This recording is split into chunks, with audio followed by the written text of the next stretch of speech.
Welcome everyone to today's webinar on the topic of supporting community-led recovery. So my name is Blythe McLennan. I'm a Node Research Manager at Natural Hazards Research Australia, and I'm chairing the webinar today. So we are all joining from different lands. I'm joining from the beautiful Wurundjeri lands. I'm located in eastern Melbourne. And I want to acknowledge the Wurundjeri people and the traditional custodians of all the lands where we all work, live and walk, and pay my respects to elders past, present and emerging. I also want to recognise that these lands and waters have always been places of teaching, research and learning, and that sovereignty has not been ceded. So today marks the launch of Natural Hazards Research Australia's new monthly Hazardous Webinar series. In this series, we'll be showcasing great research and research impact every month. All the webinars will be recorded and permanently available on our website. Just before I introduce the research that we'll be hearing about today and our speakers, I have a few points of housekeeping. So first, as I said, we are recording the webinar. We'll be using the Q&A function and we'll have time for our speakers to respond to your questions at the end of their presentations. So you can use the Q&A tab to put in questions and you can upvote other people's questions as well. We won't be using the chat function today, but if you do have any tech issues or questions for us, let us know via the Q&A. We have Vaya and Nathan in the background who can send you a direct message and follow up if you have any difficulties. I am particularly excited about this webinar.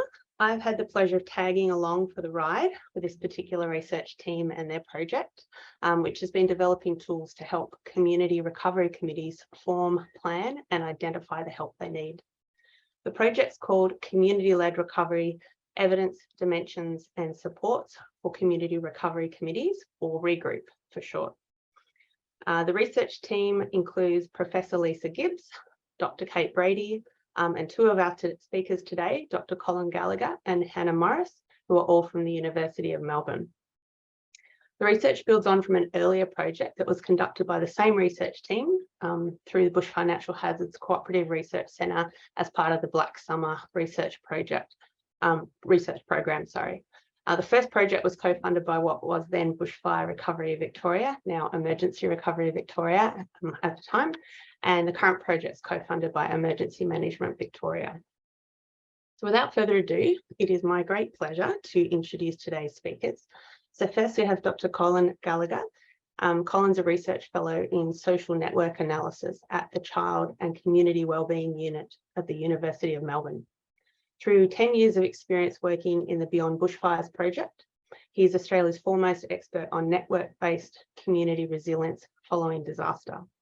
His interests include how social connectivity relates to post-traumatic mental health, network conceptualizations of social capital, and the use of complex social network methods in disrupted settings. He's also acting co-lead of the Social Networks Lab in the Complex Human Data Hub of the Melbourne School of Psychological Sciences. Hannah Morrice is a research fellow in the School of Population and Global Health at University of Melbourne and recently completed a Master's of Environmental Law. Hannah has over 10 years experience working on child and community-based public health research, and over this time has worked on a broad range of issues that include disaster recovery and community wellbeing, resilience, children's rights and supporting children and young people during times of complex trauma and grief. Hannah has expertise in project management, stakeholder engagement, qualitative research and knowledge translation, and Hannah has a focused interest in climate and health policy, wellbeing and children's rights, and as well as ensuring that research evidence is useful and usable to policy and practice. Colin and Hannah are joined today by Melanie Bloor. Melanie is the president of Resilient UKI. Resilient UKI is a not-for-profit incorporated association that's focused on supporting the greater UKI area to prepare for, respond to and recover from emergencies, disasters and crises. It was born from the flood events of 2022, but builds on the foundations of the UKI Flood Group that's been going since 2014. And for those of you who, like me, don't know where UKI is, it's on the Tweed River in northern New South Wales in what looks to be absolutely stunning country near Wollongong National Park. And Resilient UKI as a group has been engaged with this research and helped to test the tools that you'll be hearing more about today. So today, Colin, Hannah and Melanie are explaining key findings from the Regroup project and highlighting a self-assessment tool and an online social network mapping tool that the team has developed to help community recovery committees. But I will now pass over to you, Colin, to tell us a bit more about the project. Thank you. Thank you, Blythe, and thank you everyone for joining us today. We're joining from the lands of the Wurundjeri people in the Kulin Nation, and this research took place across the lands of many people across Australia, Indigenous people across Australia. We're really excited to share with you an initial look at our findings and where we stand at this point in the Regroup project, a look at community-led recovery. So what is community-led recovery and why do it? So even though it's a relatively kind of new area or an understudied area in Australia, we're certainly not the first to be interested in it, with folks like ADAR and Social Recovery Reference Group outlining some broad contours to start thinking about what community-led recovery is. Now, this work has generally outlined that a community-led approach to disaster recovery emphasizes strong community participation and leadership in planning and implementation, with an aim of strengthening local capacity and resilience, and drawing on effective community engagement and facilitation processes. Community-led recovery can therefore be seen as part of a wider participatory turn in local involvement in local governance, as witnessed in modern democracies over the past 30 years. So more locally within Australia, it can be seen as part of a shift in responsibility for disaster recovery, away from just government and more so towards communities. As to the reason why community-led recovery is a good thing, well, the answers are complex, but the simple answer is that it's generally seen as the right thing to do. To involve people in decisions that affect them directly is seen as a democratic right and an end in and of itself. It's also just seen as more effective to draw on local knowledge when implementing local services and programs. Things just get done better when you take context and people into account. And so on a very general level, the Regroup project has pursued two broad guiding questions. First, we wanted to approach the issue of definition. So what are community recovery committees? Again, using primarily a Victorian term here, community recovery committees. More generally, we might speak of community recovery groups though. But we'll use the term community recovery committees for this presentation. But we approach this issue of definition of CRCs, realizing that CRCs are hugely diverse in nature. They differ in terms of how they've formed, their scope, their governance structures, how they make decisions, and how they consult with community and with government. But we were interested in whether we saw any kind of features in common. Was there anything that cut across groups? And we were interested in whether the members themselves agreed and came to a consensus on what their group was fundamentally about. Secondly, we're really interested in supporting these groups to make sense out of their own uncertainty. We've sought to present them with common issues faced by different CRCs before them and help them to identify the relevant tailored supports that may be helpful for them down the road in advance before they're needed. In this way, we're trying to boost learnings from other CRCs that have come before, so that later groups down the road don't have to make all of the same mistakes in trial by learning, or trial by error. So in the hopes that this improves the efficacy and impact of these groups in the future and avert some of the negative outcomes that sometimes are seen in these groups. I'll hand over to Hannah now. And so broadly, we created a research project, firstly, by assembling an incredibly wonderful advisory group who were able to guide us in our research, design and sampling strategy. So most of you'll see the names of the different organisations that the advisory group members came from. Most have worked in disaster recovery for a long time, and they also have lived experience recovering from disasters. We proposed 3 aims and then designed corresponding data collection methods according to each aim, which you can see in that table there. The first was, as Colin noted, to develop a shared understanding of the roles of CRCs. The second was to test and refine the self-assessment tools built for CRCs that was developed in phase 1. And so that was really to facilitate a trial and completion of this particular tool, ask questions about whether or not the tool was useful, easy to understand, can the participants use it, do the scales make sense, are the domains correct, etc. And then finally, the third aim was to undertake a social network analysis to identify how the CRC was positioned with regards to connection within the community. So understanding information networks and trust. So we conducted 4 one-day workshops with Community Recovery Committee members or group members. And as you can see here on the map, it was a fairly, we travelled some distance from Melbourne. We had a regional interface community who had experienced a significant fire event in 2021. We had an urban community who had experienced recent flooding and then also had historic flooding, a regional community that experienced multiple flooding events in recent years, and then a remote community who'd experienced a significant bushfire in 2019 and 20.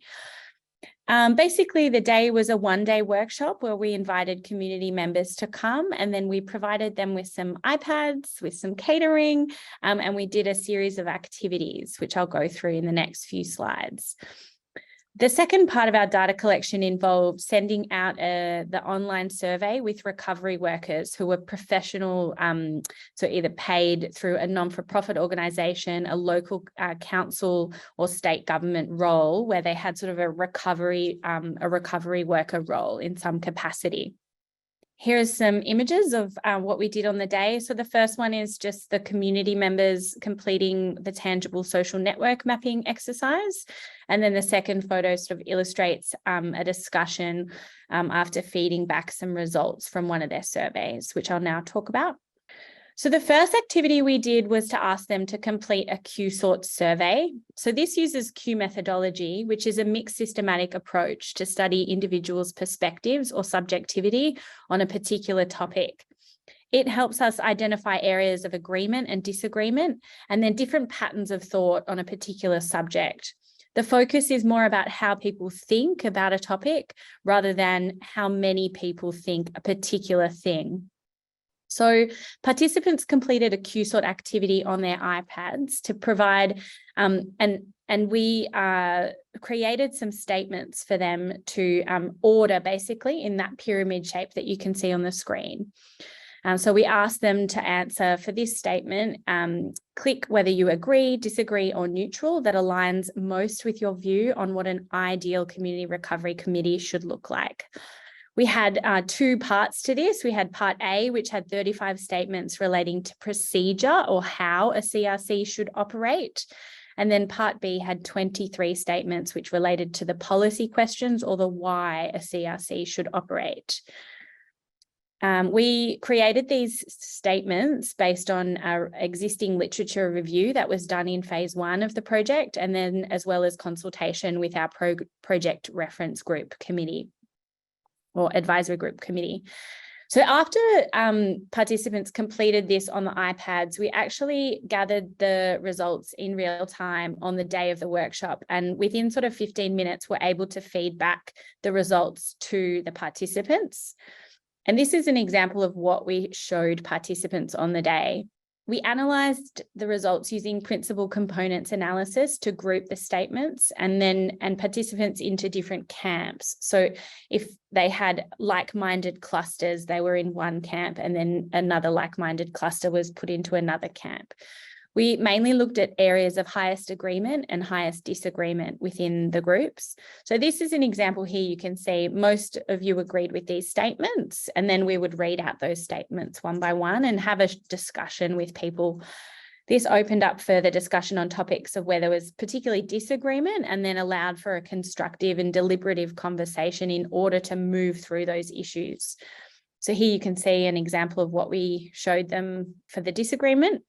And then finally, here is an example of how we showed a largest difference. So this was particularly interesting. So you could say, okay, well, most of you in the room have pretty varied views on whether or not a CRC should start soon after a disaster. And then we would facilitate a discussion about that. The second activity was to go through the self-assessment tool, which was developed in phase 1, and to really test it with the CRC members. As I said earlier, we were wanting to know whether or not it was useful, whether or not the different domains were correct, and whether or not the questions that we asked really were the important questions that they needed to know. So the tool comprised of 29 elements split under the headings formation and scope, governance and decision-making, and then stakeholder engagement. Again, we fed the results straight back to them with a presentation. And so this is an example of, showing them how participants grouped across a 2-dimensional scale. And we again presented areas of highest agreement within the group, like this. So we would say to them, it's very clear that your group wants to have some deliberate goals as part of its activities for the CRC. And then we would show them disagreement. So we would say, and it's also clear that your group doesn't really agree on whether or not it needs to have a legal status.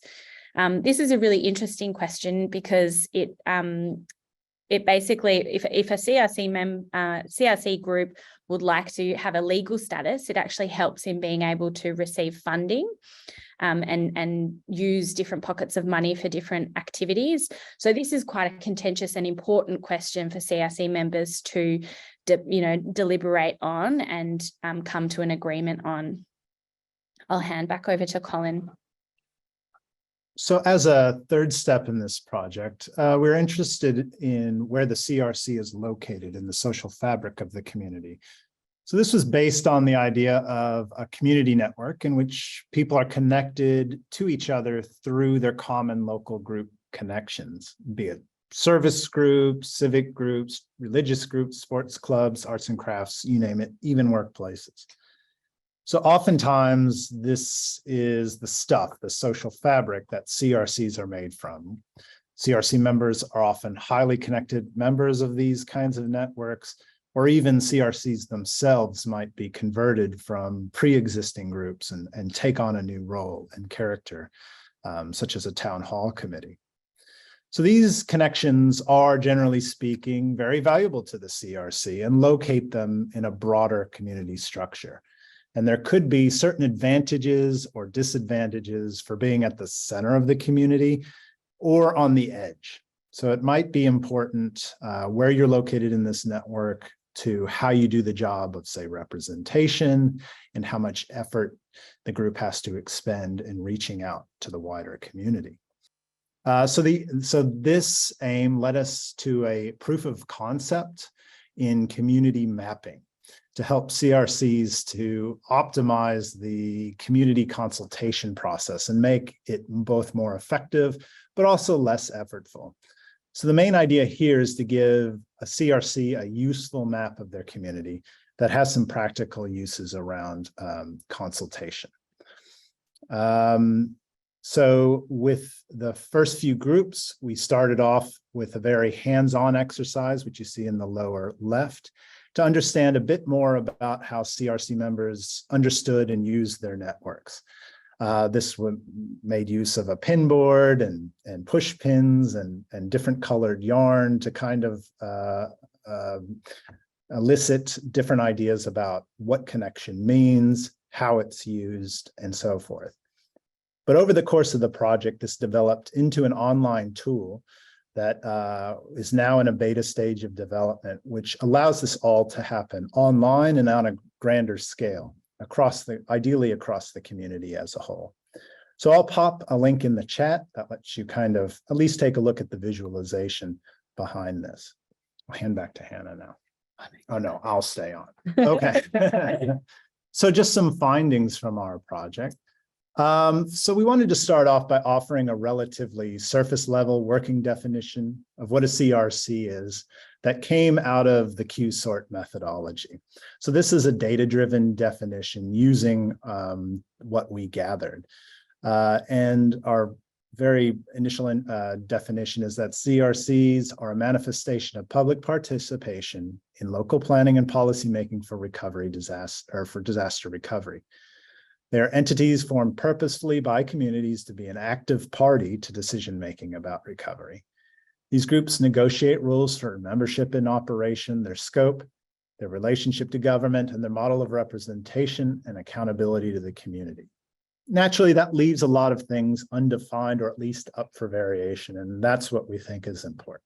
Another major finding from this research was understanding whether or not the self-assessment tool and the social network mapping tool were useful. And overall, we heard from participants throughout the workshops that yes, they did think that they were useful for them during community recovery committee sort of work. Participants, as you can see, said that working through it like this takes the emotion out of the discussions and helps you just figure out what you need to decide. It's also, they liked that we're not telling them what the right way is and that there's food for thought and there are different options. Participants also noted for the community mapping tool that it can help identify people in the community who would be you could be trusted to bring together. And they also said to us things that you know, during after recovery, it can help support targeted, relevant communications in a post-disaster setting. So they said if we had this, it could help streamline efforts if they're under time pressure. We also asked participants about when the right time for rolling out these tools might be. And really they said to us, you know, we had a varied response to that answer. So there wasn't really a clear right time. And that really showed to us the importance of having flexibility built in within these supports. Because every single community had different community needs and context, which was really important. Another overarching theme that came out of the research findings was that context matters. A common question regarding community recovery committees is what works best? And this question is asked in the hope that there may be a type of model or a set of models that can be predetermined based on learnings from prior experience and offered to communities after disasters as a good way to do things. And that there may be a clear way to offer consistent evidence-informed support to communities and groups after disasters. There's important and valid reasons why you might want off-the-shelf options for community representation and participation in recovery, but any clear answer to this question is oversimplistic and unable to incorporate the understanding of the relevant context required for CRCs to thrive.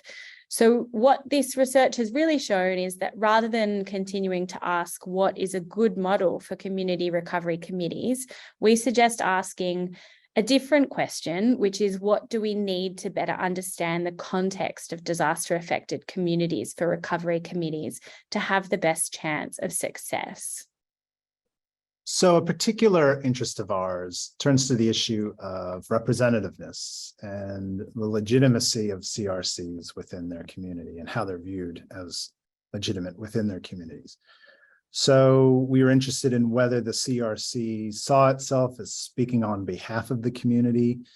And if they did, we were interested in whether how CRC members viewed representation and their roles as representatives. And we were also interested in how the CRCs might structure their operations in a way that fulfills this role as a representative. And finally, we're interested in whether support could be given to this issue of representation within the community through tools such as community mapping. Next one. So despite the importance of representativeness to both government agencies and also, as mentioned by prior CRCs coming out of Black Saturday bushfires, some of our groups did not see their own role as a voice of the community. Instead, some of these groups seemed more oriented towards boosting participation. And here it was a game of, not a game, but here it was a matter of numbers, getting as many people involved as possible by making it easier to get involved and having an impact. So this could happen through a range of activities like organizing community dinners to providing administrative know-how and support to attract funding and carry out a project. So these groups thrived by capitalizing on personal initiative around them So if you wanted to get involved, they'll help you out and help make it possible. So this kind of maximal outlook on participation really jived well with an idea of resilience building and fostering social connectedness. Let's get everyone together and create connection. And it also worked well with notions of a social movement, such as motivation to take action on climate change. So these groups are really a classic picture of social capital. However, disaster really complicates the issue of getting involved and maximizing participation. On the upside, as these groups know, getting involved is really super important after disaster. By getting involved, you're restoring the things that make your life better, having a hand in rebuilding infrastructure and amenities and regaining services. And incidentally, you might also be building up your own social relationships in the community and fostering a wider social reputation. And certainly there's a lot of help that's ideally aimed at lowering the costs of participation, including support from government. However, as we also know, there's also a lot of obstacles to getting involved in community-led recovery after disaster. The work is really difficult. The work is novel to many who haven't worked in kind of a corporate or government sphere beforehand. People are very busy with their own personal or household recovery, including community members themselves. Many people can be traumatized, obviously, as a result of the disaster and what follows it. Many people are angry and feel injustice. And of course, there are plenty of special interests with narrow aims who have the potential to kind of capture or steer the local planning process and decision-making process. So why does this discussion matter? And why is there such an emphasis on deliberation in particular policy documents? Well, participation is great for a lot of things we value as disaster researchers and practitioners, like building resilience and connectedness, and fomenting social movements around things like climate change. But not everyone can or will participate. So a system of representation in disaster-affected communities needs to account for the fact that non-participants still need to be represented. And how the CRC responds to this process, how the CRC responds to this challenge is really important. But a quintessential view on representation was provided by one of our CRC members who said that representativeness happens if everyone has had a voice, if it's thorough and inclusive, and that means everyone, not just the people who turn up. Everyone must feel like they have a voice, but it takes time, and that's what you need to do. And that's also how you get political clout. It can't just be 6 people sitting around a table. So this view captures nicely an idea of deliberation, which is really mentioned very prominently in recent policy on community-led recovery. Deliberation is subtly different from participation. It's definitely not an antonym to participation, but it's not a synonym one-for-one with participation either. The emphasis here is on quality of the debate rather than on the quantity of the people involved. And the aim is to achieve consensus around the best solution for a given issue. For that reason, it favors small group forums who can deliberate effectively and deliberate with an open mind and being ready to be convinced rather than in terms of pushing an agenda.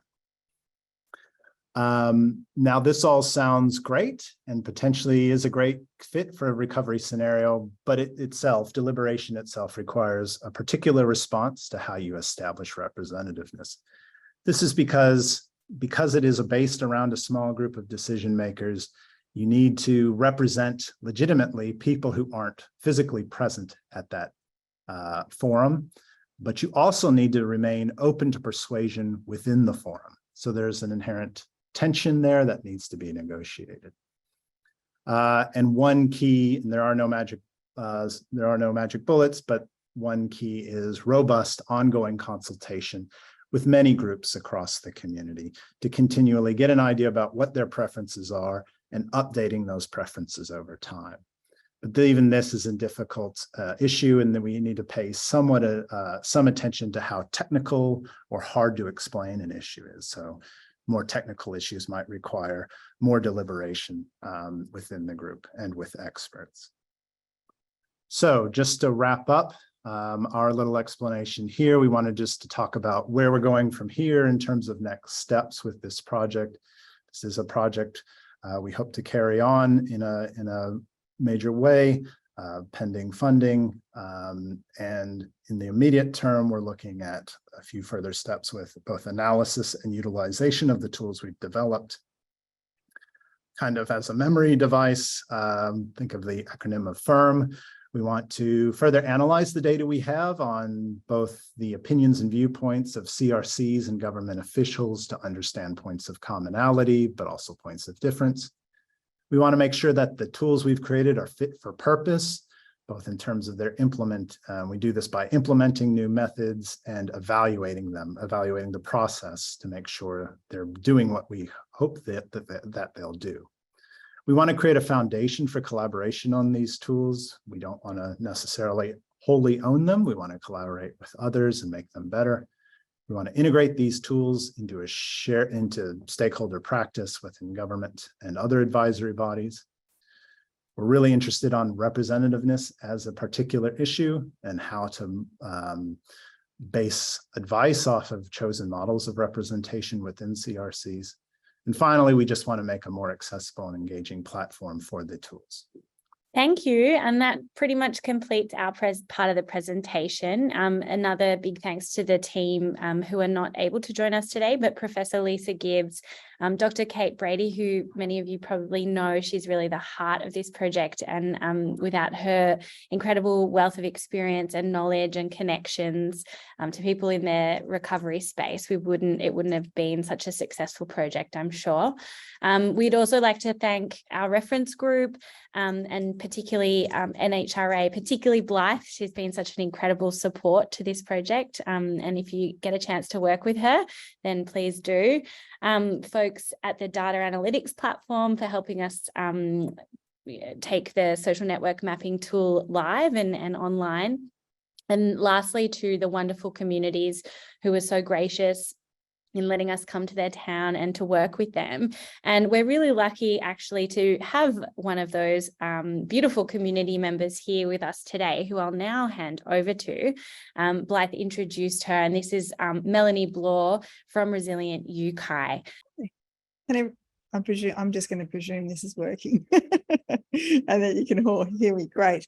I just also want to throw in while we're on the thanks bandwagon, my thanks to you all for coming to the webinar to be interested in the development of tools for community, and thanks so much for the group for being there to help us.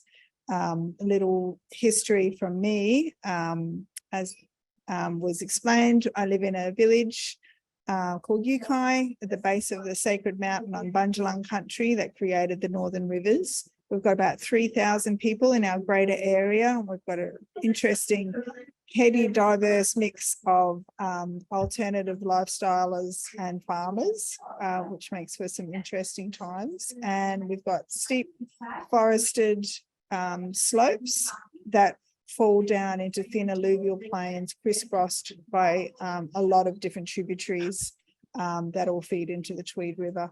So we're very vulnerable. We've got a very vulnerable population in our demographics, and then overlaid with that, we're very fire prone. We've had our biggest, in the last 5 years, we've had our biggest drought.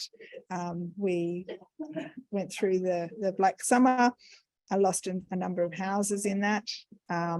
We've had our 2 biggest floods in the colonised history in the last 5 years. The largest of which, of course, was in 2022. And on top of that, we have an interesting thing for us, which is landslips. So we had probably 100 landslips in our area. So we were isolated from each other, not only from each other, but also from the outside world and the emergency services. So that's born within us this real sense of we're on our own and we need to work out how to do this ourselves. So after 2022, the last people standing in our hub gathered together and thought, well, we're hoping that some assistance will come from somewhere after this because it was so significant. So we better set up an incorporated body so that we can hold our hat out and catch some of that cash which I'm pleased to say has happened.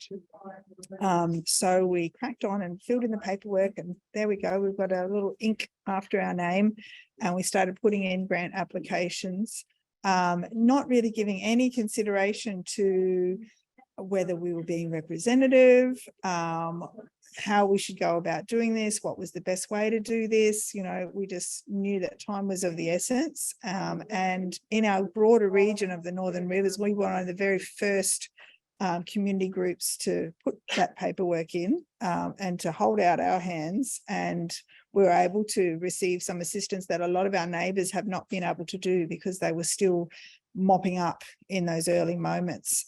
So we're really pleased about that. So after we'd done that, then I started looking out to see who's out there that can help us. We've got so many things on our plate. We haven't done this before, even though I've been working as a volunteer building community resilience for quite a number of years now. And we had already had as it was mentioned before, the UKI flood group, and we'd set up a neighbourhood system based on a similar principle to the Red Cross's CRT network, community resilient teams. And if any of you haven't looked that up yet, I encourage you to do so. We're really big fans of that system. So I went on to an ADA webinar, and there was the indomitable Kate Brady saying, "Hi, I've got a tool. Would you like to have a look at it?" So we put our hand up for that.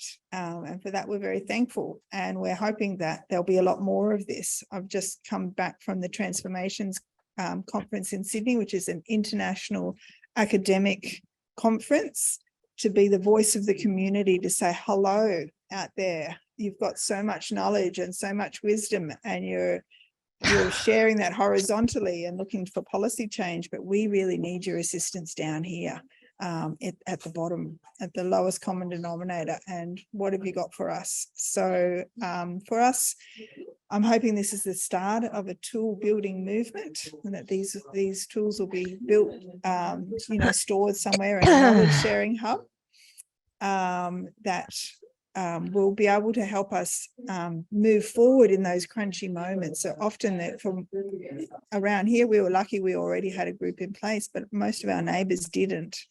And so they have just sprung up in the drama of the moment, which is helpful because everyone wants to be involved. But there's a lot of things on our list of things to do in that moment. So any assistance for us beforehand, preferably if the community is up for it, but definitely in that moment, I think is really, really invaluable.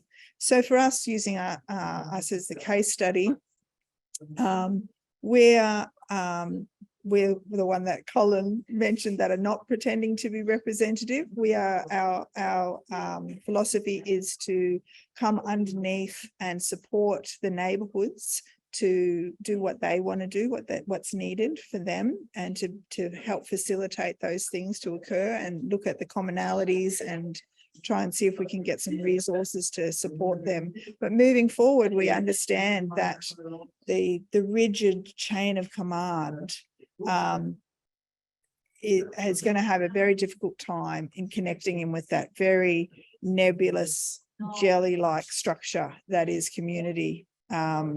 So we are hoping to address that structural part of us using this tool, and so that we can create a nice strong nexus point between us and the benevolent machine.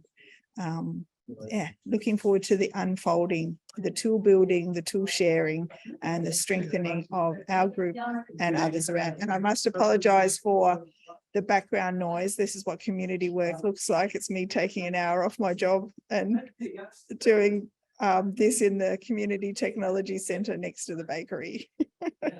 It's a messy business, community building. All right, thanks very much. Thank you so much, Melanie. And yes, I had a little bit of a chuckle with the background noise. It's like community action isn't a demonstration of the messiness and the robustness of community work right there as you were speaking. Thanks. Okay, so thank you, everyone. There's so much content there. There's so many different directions that we could take conversations based on that work. but I'm going to follow through some of the questions. First question is from Liza. So somebody else has joined in and wants to make sure we ask this one. So, and I think this is to everyone, but I think you might like to comment on this, Melanie, that connects to some of the things you were speaking there about setting up and getting access to funding and your group being set up quite quickly. So Liza's asking about the deliberative discussion that was held regarding how quickly a CRC should be established and the associated rationale around that. So it sounds like it was quite varied across the different groups. So I wondered if maybe Colin and Hannah first wanted to comment on the diversity that you saw, and then Melanie, you might want to comment on your experience of being set up quite quickly. So the issue of timing was really important for an important part of discussions. When should a CRC kind of activate or come together? And there was a lot of talk that I think Melanie can speak to as a member of a resilience group in particular, that, hey, you know, disasters are coming all the time. Wouldn't it be great? Shouldn't this just kind of exist in a more or less ongoing fashion, so that it's there ready to go when the next disaster happens? And that's a great viewpoint, and Melanie can expand on it. There was also this contrasting dialogue around, realistically, when are you likely to capture the attention and the input of a wider sector of the community in order to achieve kind of what you're aiming for in terms of a widely representative kind of structure. In some of our discussions, it just didn't seem, if you're aiming for representativeness, that something has to happen in this crucial period right after a disaster. From my personal journey, I've been trying for years to get my community rallied to be prepared for the onslaught of climate change. And truthfully, they just weren't really interested, which was very surprising, because we'd had our biggest ever flood. We saved the lives of 22 people in a dangerous swiftwater rescue. You know, we'd been through our big drought. We'd had fires. We'd lost houses. Come on, isn't this enough? Like, come on, team, let's do this. Yet still, you know, we had to throw COVID in there out of interest as well, just keep things spicy. People were living in the overwhelmed lives, and they didn't really feel the need to prioritize this, being involved in something like this. So that honeymoon period that comes just in those first few months after a disaster, I think is really important to capitalize on that. It's also really important to, in that moment, to keep things in a positive framework. You know, you've kind of your leadership and the leadership that's embedded in your community already in that moment can slant things one way or the other. You know, it's easy to slide into a negative spiral, but if with some good solid leadership, you can see. For us, we moved into preparation, which was great because we had a second very large flood 1 month after our first one. So we kind of flicked, not necessarily into our recovery looked like preparation for us. Our best way to find our recovery was to be better prepared. And while we're doing that, you know, we're recovering at the same time.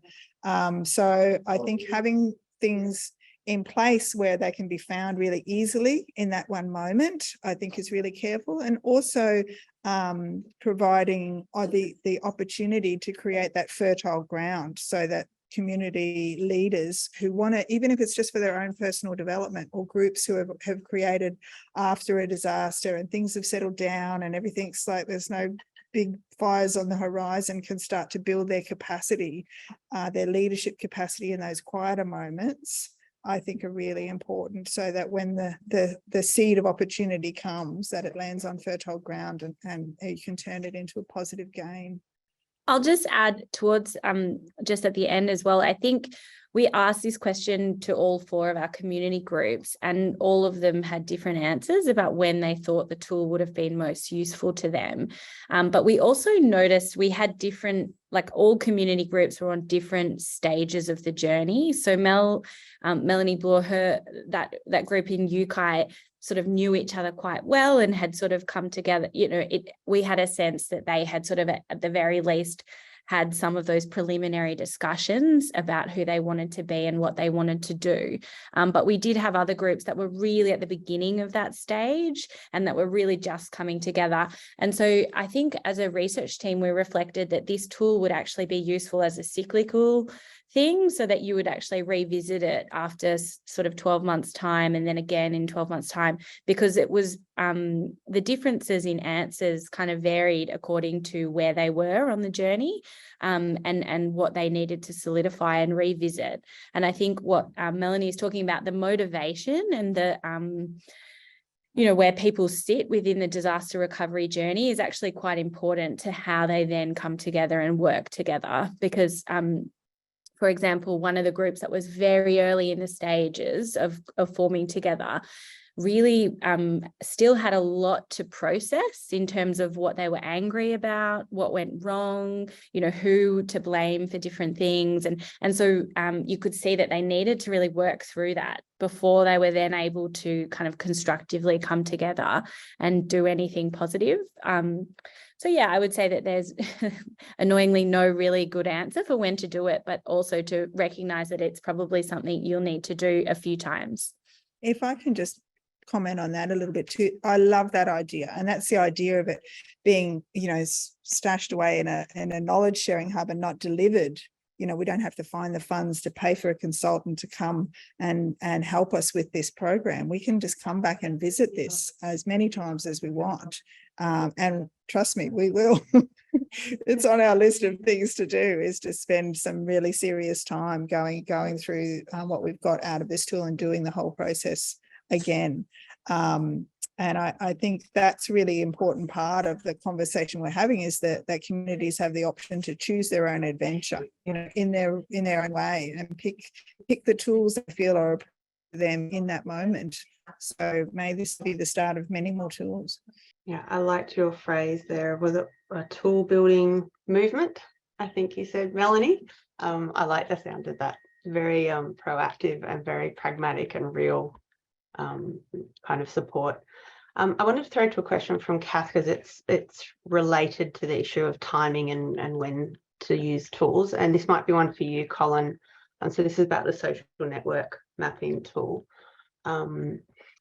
And just how you think that tool links into preparedness and mitigation. And I know you've already had conversations with some other groups about other contexts for using that kind of social network mapping tool. Really important for the formation of CRCs and understanding their connections, but also potential for links to that preparedness and mitigation space.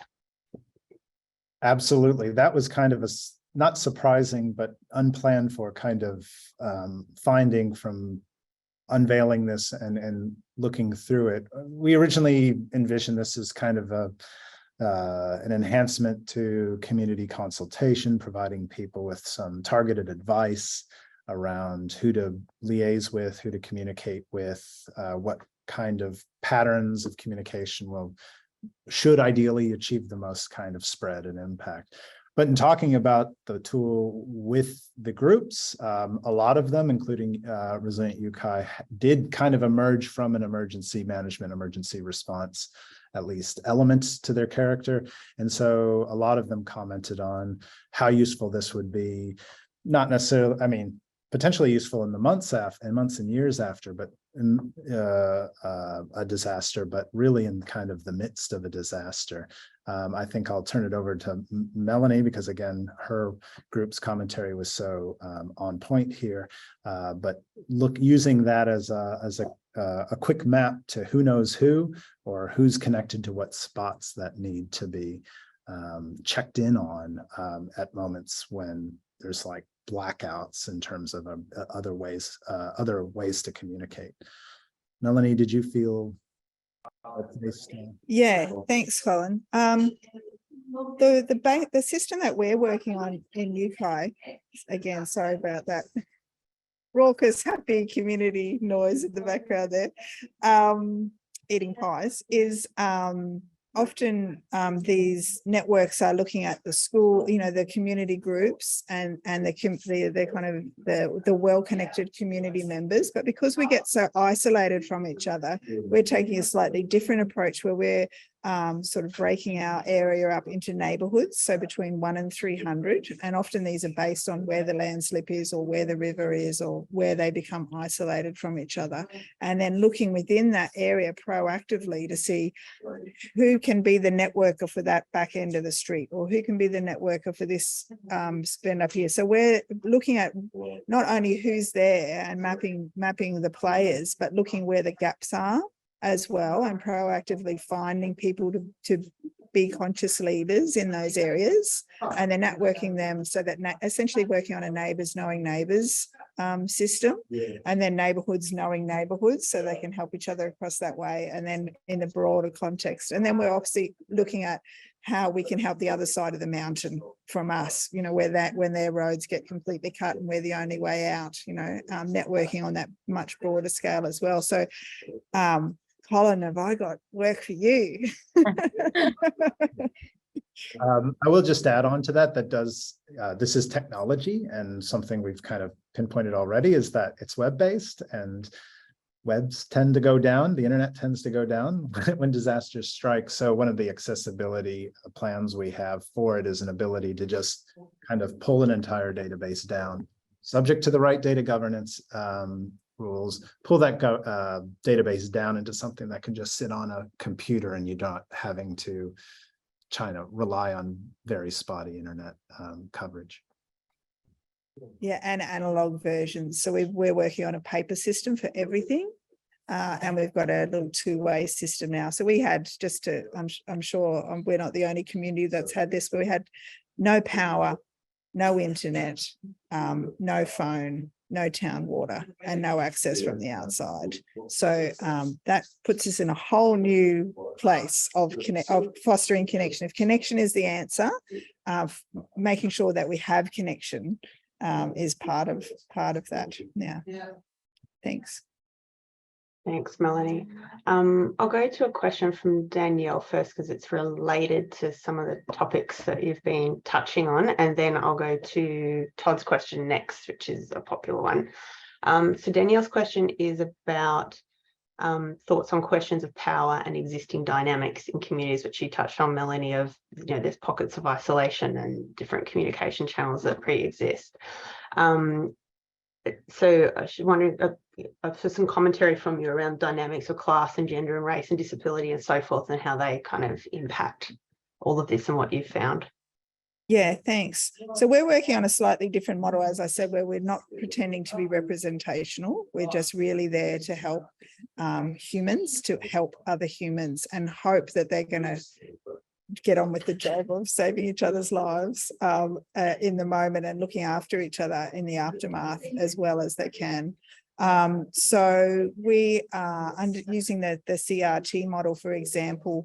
You know, we've broken that down into clusters of, say, 10 households. So there's a shepherd for those 10 households. So ideally they have got they know intimately, those 10 households know each other, and they know where their vulnerabilities are. They know who the vulnerable people are. They know what exact things they're going to need, who's on the breathing machine, you know, if they go to sleep they'll die if they don't have electricity, who's the single mum with 6 kids under 10, you know, those kind of things. And so then they're there to support each other. So bringing it down to that very, very lowest level, so that it's not Resilient UK's job to cater, you know, for their specific needs. We can, moving forward, you know, if it turns out that there's a cohort that really needs something that's really specific that we need funding for, you know, we can look at doing that kind of stuff. But we're really trying to take it back to the community neighbourhood level as much as we possibly can. And you know, we're looking at maybe having, moving forward, when we circle back around after we've mopped up a little bit more, and revisit the tool, looking at how we can potentially be more representative and inclusive like that. And maybe that will be something like a citizens jury or something like that, you know, where people are picked out at random across all the demographics of our very widely spread area. See what we can do about that. We're not quite sure what our answer is to that, but we're looking forward to this tool guiding us in that. That's great. Thanks, Melanie. I'll just jump in, Colin, because I've got an eye on time here, and I wanted to throw to one more question for some quick answers, because this is a popular question. So from Todd from Red Cross, is there any online network to help with connecting community resilience and recovery groups and sharing of experience and ideas? A very good question. Does anybody know of connections that are happening between groups? I've heard talk of some things in the pipeline around, there's some people with plans. I don't think I'm in a position to characterize that or unveil it, but we have had discussions as part of our advisory groups where we hear that, yes, there are things in the works to kind of link these groups together. A real key to resilience is social learning. So any kind of pathways between these groups where they can share what works and what didn't work in terms of experimentation would be a real boon. So it would be a great idea. And I guess it's watch the general space, because you might see something soon, but it's not for me to say. That's good. So I'll watch this space answer, basically. Thank you. So I just have one eye on time. So unfortunately, there's some other great questions in the Q&A that Colin, Hannah and Melanie might like to have a look at. And if you can pop a quick answer in there, feel free. But we're out of time. So that brings us to the end of this, our first hazardous webinar. If you're interested in learning more about the tools, both the self-assessment tool and the social network mapping tool, as Colin said, Colin and Hannah and the team would be really happy to hear from you. There is a final regroup project report that will be available soon, and within the next couple of weeks we'll send a link out to access that report to this group via email. But as Colin said, it's not the last that we'll be hearing from regroup, and we're looking now at options for utilisation of tools. And yes, I'm with you, Melanie. I think that's really exciting, and the development of those tools, and throwing to one of the questions in the Q&A about the people's access to those tools. So watch that space as well. That's coming, and we'll communicate about that as that rolls out. So a huge thank you to Colin, Hannah and Melanie, and a special mention to Melanie in particular, who's had to duck out from paid work and is here on her personal time. We really appreciate your effort in coming through and being a part of the conversation, obviously really valuable. The next hazardous webinar is going to be happening on Tuesday, the 15th of August. It's on our community risk assessment project. So the lead researcher is Dr. Nader Perdue from the University of Sydney, and he'll be joined by Sarah Morgan from New South Wales SES to share findings from that research and talk about how it's being used. And we'll send you a link to register for that with an email that will share a recording of today's webinar a little bit later when that's ready for you. So that is it from us today. Thank you everybody for joining us. We hope you've enjoyed your time here. It's certainly spurred lots of great questions, so really pleased to see that everyone's been really engaged with the topic that everyone's been speaking about today. So yeah, thanks for joining us and enjoy the rest of your day.